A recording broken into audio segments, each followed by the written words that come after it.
La ligne de front continue de basculer. La Russie affirme avoir pris le contrôle de Lipovoï, une localité stratégique située dans la République populaire de Donetsk. Cette annonce intervient alors que les combats redoublent d'intensité dans l'est de l'Ukraine et que Moscou multiplie les offensives ciblées dans le but d'éroder méthodiquement les lignes de défense ukrainiennes.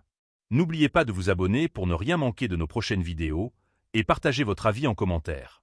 Jusqu'où ira cette offensive lente mais constante?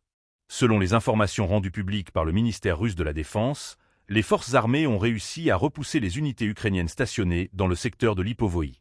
Une avancée locale, certes, mais qui s'inscrit dans une dynamique plus large d'extension du contrôle territorial dans le Donbass, un des foyers les plus actifs du conflit depuis le début de l'intervention militaire russe. Situé à proximité de zones logistiques importantes, le village de Lipovoï représente un point de passage clé pour les mouvements de troupes et les ravitaillements. Sur le terrain, les opérations militaires russes s'appuient sur une combinaison d'assauts terrestres, de frappes aériennes ciblées et d'artillerie lourde.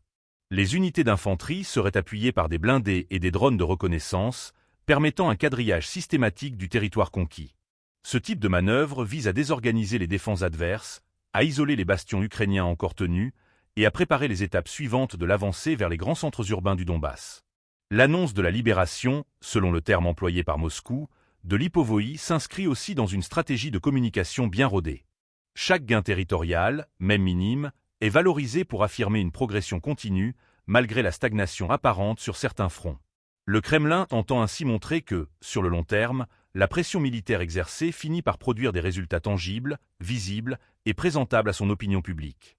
Pour les forces ukrainiennes, ce nouveau revers souligne les difficultés à maintenir des lignes de front stables face à une armée russe qui adapte constamment ses tactiques. Alors que les contre-offensives ukrainiennes peinent à reprendre durablement le contrôle des territoires disputés, chaque perte de village ou de point d'appui réduit leur capacité à conserver une profondeur stratégique sur le terrain.